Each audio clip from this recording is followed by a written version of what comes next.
ব্লগটা শুরু করেছি আজকে, মানে পরীক্ষা শেষ হলো, তো পরীক্ষা শেষ করে ভাবলাম ব্লগটা করে নিয়ে জানাই আমার ব্লগ একদম নিকটে একটা মসজিদ মডেল। আসসালামু আলাইকুম গাইস, চলে আসলাম একটা নতুন ব্লগে। আজকে ব্লগ শুরু হচ্ছে দেখেন কোথা থেকে, যে এই ব্লগটা শুরু করেছি আজকে, মানে পরীক্ষা শেষ হলো, তো পরীক্ষা শেষ করে ভাবলাম ব্লগটা করে নিয়ে জানাই আমার ব্লগ একদিন কেন আসেনি, তার জন্য মানে এই ব্লগটা করছি যে কেন একদিন ব্লগ আসেনি।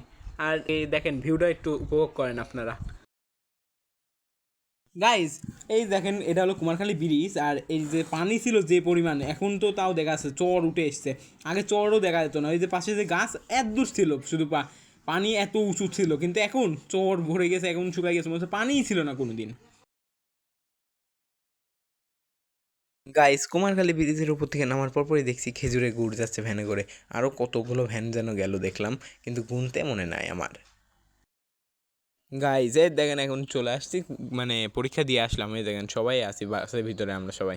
গাইস এই জায়গায় বাস থেমেছে, যাদেরকে দেখালাম বাসের ভিতরে বসছিল তারা এই জায়গায় নামবে, তাই বাস এখানে থেমে তাদেরকে নামিয়ে দিল। এই জায়গায় ওরা নেমে গেল, আর দ্বিতীয়ত এখন আমরা চলে যাব। আর ওই দেখেন ওরা ওইখানেই আছে। আর এখন আমরা সোজা আমাদের মানে গন্তব্য চোরহাস।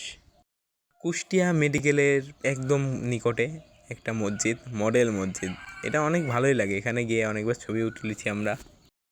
এই দেখেন একদম নিকটেই বলতে গেলে এই যে মডেল মসজিদ, আর এই একদম এই পাশে দেখেন কী বলে এটাকে, medical college, Kushtia medical college, এটা এখানেই অবস্থিত। একদম মানে মেডিকেল কলেজ আর মডেল মসজিদ একদম আশেপাশে। আর দেখেন কতটা ভালো লাগে যে মেডিকেল কলেজ, কুষ্টিয়ার ভিতরে এত বড় মেডিকেল কলেজ আছে একটা। হ্যাঁ, বাস থেমে গেল। ও, যাত্রীদের নামানো ওঠানো করছে, তো সেই জন্য বাস যেখানে সেখানে থামছে।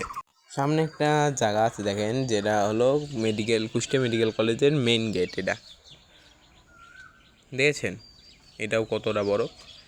আর মেডিকেল কলেজ কতটা মানে শাখা এদিক ওইদিকে আছে। ও, ভুলেই তো গেছিলাম যে আপনাদের বলবো যে কেন ব্লগ আসেনি।